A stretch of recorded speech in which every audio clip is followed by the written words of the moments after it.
చూస్ country delight, live better. ఇప్పుడే country delight యాప్ని download చేసుకోండి. అందరికీ నమస్కారం, నేను Swaroopa Potlapalli. Welcome to Suman TV. సినీ కార్మికుల సమ్మెకు శుభం కార్డు పడింది. అసలు దీనివల్ల ఎవరికి నష్టం, ఎవరికి లాభం? ఈ సమ్మె అనేది నిజంగా కార్మికులు అలాగే నిర్మాతలకు మధ్య జరుగుతున్నదా, లేదు అంటే దీని వెనక హీరోల పాత్ర ఉందా, వారి రెమ్యునరేషనే అసలు కారణమా? ప్రస్తుతం నాతో పాటు ఉన్నారు సీనియర్ అనలిస్ట్ భరద్వాజ గారు. ఆయనతో మాట్లాడి ఈ సినీ కార్మికుల సమ్మెకి సంబంధించి అనేక విషయాలు తెలుసుకుందాం. నమస్తే భరద్వాజ గారు. మొత్తానికి సీఎం రేవంత్ రెడ్డి గారి చొరవతో ఈ సమ్మె అనేది ఆగింది. ఎవరికి వాళ్ళు షూటింగుల్లోకి వెళ్ళిపోయారు. ఇంతకీ ఈ సమ్మెకి ఫుల్ స్టాప్ ఎలా పడిందంటారు? అంటే లేబర్ కమిషన్ చొరవ చేసింది అలాగే ప్రభుత్వం కూడా కల్పించుకోవడం మాత్రమే కాదు, ఈ సమ్మె అవాంఛనీయం, ఇది ఇమీడియట్గా మీరు పనుల్లోకి వెళ్ళిపోండి అని చెప్పారు. దాదాపుగా 15% వరకు వాళ్ళకి వేజ్ హైక్కి సంబంధించి ఒక అవగాహన కుదిరింది. అంటే 15 కూడా కాదు, 22% వరకు వాళ్ళకి వేజ్ హైక్ అయినట్టుగానే భావించాలి ఇప్పుడు జరిగినటువంటి చర్చల తాలూకా. కాబట్టి ఆ 8% ఎలాగోలాగ జరుగుతుందనే ఉద్దేశంతో వీళ్ళు కూడా చొరవ చూపించారు. కానీ ఈ 15 రోజుల నుంచి సమ్మె మొదలైన రోజు నుంచి ఒక ఆర్గ్యుమెంట్ నడుస్తోంది. అంటే కార్మికుల వైపు నుంచి చాలా బలంగా వినిపించిన మాట ఏంటంటే, మాకు సంవత్సరానికి 10% పెంచమని అడుగుతున్నాం. అంటే 3 సంవత్సరాల నుంచి పెంచలేదు కాబట్టి 30% అయింది ఇది. కానీ సంవత్సరానికి 10% హైక్ వీళ్ళు ఇచ్చేది. కాబట్టి ఆ హైక్ని ఆపేసి మీరేమో సినిమాకి హీరోల రెమ్యూనరేషన్లు కోట్లు పెంచుకుంటూ వెళ్ళిపోతున్నారు, దాంతో పోలిస్తే మాదెంత అనేది బలంగా చాలామంది మాట్లాడారు. అలాగే నిర్మాతల వైపు నుంచి హీరోలను చూసి సినిమాలు కొంటారు కాబట్టి వాళ్ళకి ఆ డబ్బులు ఇవ్వక తప్పదు అన్న పద్ధతిలో అట్నుంచి కూడా అభిప్రాయాలు జరిగినాయి. మొత్తం మీద ఈ సమ్మె కంటే కూడా ఈ సమ్మె నేపథ్యంలో హీరోల రెమ్యూనరేషన్లు అనేది ఒక చర్చనీయాంశంగా మారి ఇరుపక్షాలు భిన్నమైనటువంటి వాదనలు వినిపించినాయి.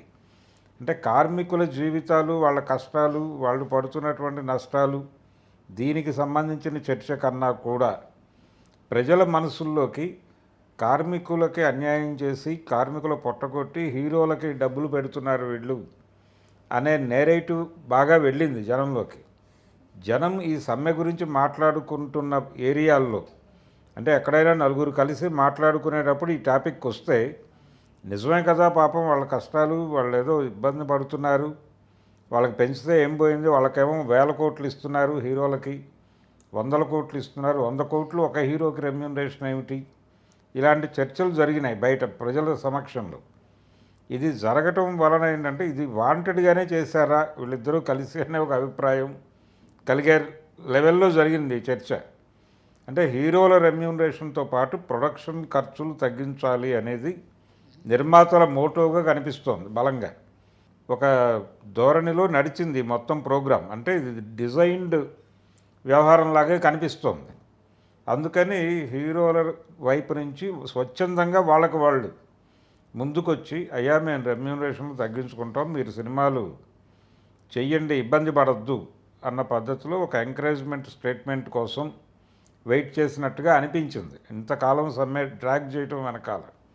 కానీ ఫైనల్గా ప్రభుత్వం ఇంటర్వ్యూన్ అయింది, బాబు మీరు ఎలాగైనా మాట్లాడుకోండి, ఏవైనా చేయండి, కానీ ఇష్యూ సాల్వ్ చేసుకోండి, మీరు షూటింగ్లకు వెళ్ళిపోండి, నెమ్మదిగా పరిష్కరించుకోండి అనేది ఒక అవగాహనకు వచ్చారు వాళ్ళు. అయితే దీనిలో 9-9 కాల్ షీట్ అనేది ఒక గొడవ ఉంది మొదటి నుంచి ఈ డిస్కషన్లో.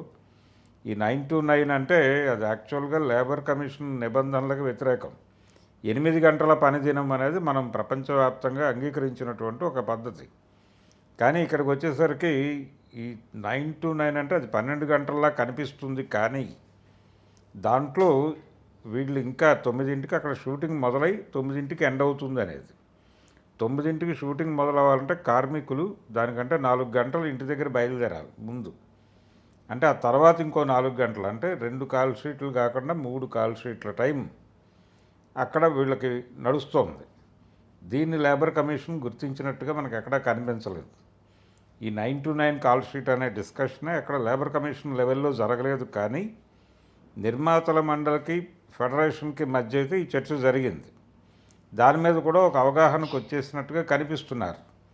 అంటే ఏదో పద్ధతిలో సమ్మెని ఆపి ప్రస్తుతానికి పనులకు వెళ్ళిపోదాం వాళ్ళు ఎంతో కొంత పెంచడానికి అంగీకరించారు అనేటువంటి ఒక మ్యూచువల్ అండర్స్టాండింగ్కి వచ్చేసారు వీళ్ళు. ఇది 2 రోజుల్లో అయిపోతుంది అనే విషయం ముందే కొంతమంది మాట్లాడారు. అంటే చిరంజీవి గారి దగ్గరికి వెళ్ళి మాట్లాడొచ్చిన తర్వాత దాదాపుగా ఇక ముగింపు స్టేజ్కి వచ్చింది అనేది అందరికీ ఒక అభిప్రాయాన్ని అయితే కలిగించారు అందరూ. అయితే ప్రధానమైన చర్చ హీరోల రెమ్యునరేషన్. అది కనిపించకుండా ఒక చర్చ జరిగింది ఒక లేయర్లో. దాని ప్రభావం ఏముంటుంది, హీరోల వైపు నుంచి ఎలాంటి రియాక్షన్స్ వస్తాయి ఇప్పుడు అనేది చూడాలి. నిర్మాతలు గతంలో సమ్మె చేశారు 3 ఏళ్ల క్రితం. వాళ్ళు సమ్మె చేసినప్పుడు స్ట్రైట్గా ఇదే డిమాండ్. అంటే సినిమాలకి జనం రావడం లేదు, ఓటీటీలకి డైవర్ట్ అయిపోతున్నారు. రకరకాల అంటే ఇప్పుడు ప్రైవేట్ ఛానల్స్ వచ్చినప్పుడు కూడా చాలా సినిమా హాళ్ళు మూతపడ్డాయి. అంటే సినిమా హాలుకు సంబంధించిన సమస్య అది. అంటే జనం థియేటర్లకు వెళ్ళటం లేదు కానీ సినిమాని చూస్తున్నారు. చూసే ఏరియా మారింది. థియేటర్లో చూసేవాడు ఫోన్లో చూసుకుంటున్నాడు. ఈ ఫోన్లోకి కంటెంట్ రాకుండా అడ్డుగోడ కట్టుకోగలిగితే, అంటే అక్కడ ఏదైనా మీరు డబ్బులు, అంటే కౌంటర్లో నుంచి వచ్చే డబ్బులు ఒకప్పుడు సినిమాకి. ఇప్పుడు ఓటీటీలకు కూడా డబ్బులు కట్టి చూస్తున్నారు కదా జనాలు టికెటింగ్ సిస్టంలో.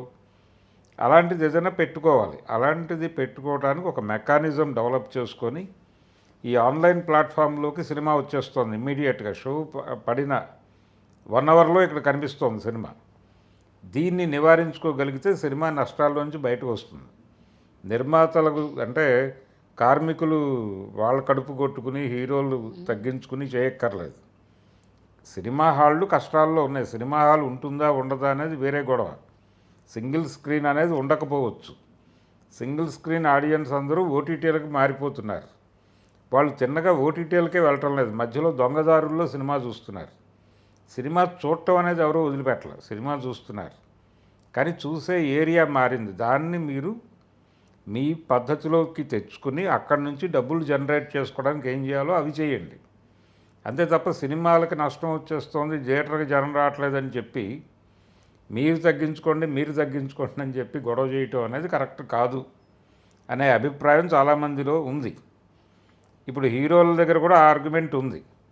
మీరు డబ్బులు చేసుకోండి, సినిమాని మీరు రకరకాలుగా డబ్బు చేసుకుంటున్నారు. లీకేజ్ ఉన్నప్పటికీ థియేటర్లో పాజిటివ్ టాక్ వచ్చిన సినిమాకి ఓటీటీకి మంచి రేట్లకే అమ్ముతున్నారు. ఓటీటీలో 4-5 భాషలకు అమ్ముతున్నారు. శాటిలైట్ ఛానల్స్కి 4-5 భాషలకు అమ్ముతున్నారు. కాబట్టి 8 పద్ధతుల్లో మీకు డబ్బులు వస్తున్నాయి. అలాగే మీరు టైటిల్ అనౌన్స్మెంట్కి ఒక ఈవెంట్ చేస్తున్నారు, దాని హక్కులు అమ్ముతున్నారు, ప్రసార హక్కులు. శాటిలైట్లకు అమ్ముతున్నారు, అలాగే డిజిటల్కి అమ్ముతున్నారు, ఓటీటీలకు కూడా అమ్ముతున్నారు. ఇన్ని రకాలుగా మీరు వ్యాపారం చేసుకుంటున్నప్పుడు థియేటర్లో డబ్బులు రావడం లేదు అనే సాకు చెప్పి మా అందరి నోళ్ళు కొట్టడం కరెక్టా, మా అందరి కడుపులు కొట్టడం కరెక్టా అనే ఒక ఆర్గ్యుమెంట్ని నెమ్మదిగా హీరోల వైపు నుంచి ముందుకు తెచ్చే ప్రమాదం ఒకటి ఉంది. దాన్ని టాక్టికల్గా అడ్డుకోవటానికి ఈ కార్మికుల సమ్మె సందర్భంగా ప్రజల అభిప్రాయంగా మార్చారు దాన్ని. అంటే ప్రజలందరూ హీరోలు సినిమాకి సంబంధించి, అంటే సినిమాకి 200 కోట్లు ఖర్చు అయితే 100 కోట్లు హీరోలే తినేస్తున్నారు. హీరోల రెమ్యునరేషన్లకే మేజర్ డబ్బులు. ఇంకా అక్కడ ప్రొడక్షన్కి వాళ్ళు పెట్టే ఖర్చే ఉంటుంది. క్వాలిటీ సినిమా రమ్మంటే ఎక్కడి నుంచి వస్తుంది, ఇక్కడ దాకా జనం మాట్లాడుకుంటున్నారు. అంటే హీరోల రెమ్యూనరేషన్లను టార్గెట్ చేస్తూనే ఒక నెరేటివ్ని బిల్డ్ చేయడానికి మొన్న జరిగిన సమ్మె ఉపయోగపడింది. సమ్మెలో ప్రభుత్వం ఇన్వాల్వ్ అయింది. ఫైనల్గా వాళ్ళకి పెంచక తప్పని పరిస్థితి వచ్చింది. పెంచాము, మా వల్ల కాదు, చాలా దారుణంగా ఉంది పరిస్థితి అని చెప్పడం ద్వారా రెమ్యూనరేషన్ పెంచమని హీరో అడగకుండా కట్టడి చేయడానికి దీన్ని వాడుకునేటువంటి అవకాశం అయితే ఉంది. ఇప్పటికైనా సినీ కార్మికులు కావచ్చు, నిర్మాతలు ప్రజాభిప్రాయాన్ని తెలుసుకుని హీరోలు తమ రెమ్యునరేషన్ తగ్గించుకునే అవకాశం ఉండదా? అంటే స్వచ్ఛందంగా వాళ్ళు వెనక్కి తగ్గే మూడ్లో అయితే లేరు. కానీ ఇదన్నీ చెప్పి వాళ్ళతో తక్కువ రేటుకి పని చేయించుకోవడానికి ఒక ప్రయత్నం అయితే ప్రొడ్యూసర్ చేస్తాడు. బాబు, మేము వాళ్ళందరికీ ఎక్కువ ఇచ్చుకుంటున్నాం, మీరు కొంచెం కన్సిడర్ చేయాలి. మీకు గత సినిమాకి ఇచ్చిన 10 కోట్లే ఇప్పుడే ఇస్తాం, ఈసారి కూడా అదే తీసుకోండి. భవిష్యత్తులో ఎప్పుడైనా పరిస్థితి బాగుపడితే అప్పుడు రెమ్యునరేషన్లు పెంచుకుందాం. పైగా ప్రపంచం అంతా మీ గురించే మాట్లాడుకుంటోంది, అందుకని మీరు కొంచెం తగ్గితే మంచిది అని చెప్పేసి వీళ్ళు నెమ్మదిగా వాళ్ళకి అర్థం చేయించి అక్కడ కొంత బేరాలు ఆడుకోవడానికి దీన్ని వాడుకుంటారు. అది ఆ పరిస్థితి అయితే కనిపించింది. అంటే ప్రొడ్యూసర్లు ఆ మేరకు సక్సెస్ సాధించారు. అంటే ప్రొడక్షన్ కాస్ట్ తగ్గించడానికి ఏం చేయాలో అది చేయటానికి వాళ్ళకి ఈ సమ్మె ఉపయోగపడింది. కార్మికులకు ఎంత ఉపయోగపడిందో తెలియదు. కార్మికులకు కొంతమేరకు ఉపయోగపడింది, కానీ కార్మికుల కంటే కూడా ప్రొడ్యూసర్లకు ఎక్కువ ఉపయోగపడింది కార్మికుల సమ్మె. కార్మికుల సమ్మెని ప్రొడ్యూసర్లు తమకు అనుకూలంగా అలా మలుచుకుని మొత్తానికి విజయం సాధించి ఇప్పుడు ప్రభుత్వానికి అలాగే రేవంత్ రెడ్డి గారికి వీళ్ళందరికీ కూడా థ్యాంక్స్ చెప్తున్నారు. మా నెత్తిన పాలు పోసారు మీరు అన్నట్టుగా బిహేవ్ చేస్తున్నారు. అందుకని పెరిగిన దానికి ప్రొడ్యూసర్లకు వచ్చిన నష్టమేం లేదు, లాభమే తప్ప. ఈ సమ్మె కార్మికుల కంటే కూడా నిర్మాతలకే ఎక్కువ లాభకరంగా మారింది. పుష్ప ఇన్సిడెంట్ కావచ్చు, డ్రగ్స్, బెట్టింగ్ యాప్స్, ఇప్పుడు చూస్తే సినీ కార్మికుల సమ్మె. ఏదైనా సరే టాలీవుడ్కి సంబంధించి సీఎం లేదంటే ప్రభుత్వం రంగంలోకి దిగాల్సి వస్తుంది. అంతే తప్ప టాలీవుడ్కి పెద్దన్న అంటూ ఇండస్ట్రీ నుంచి ఎవరు లేరా?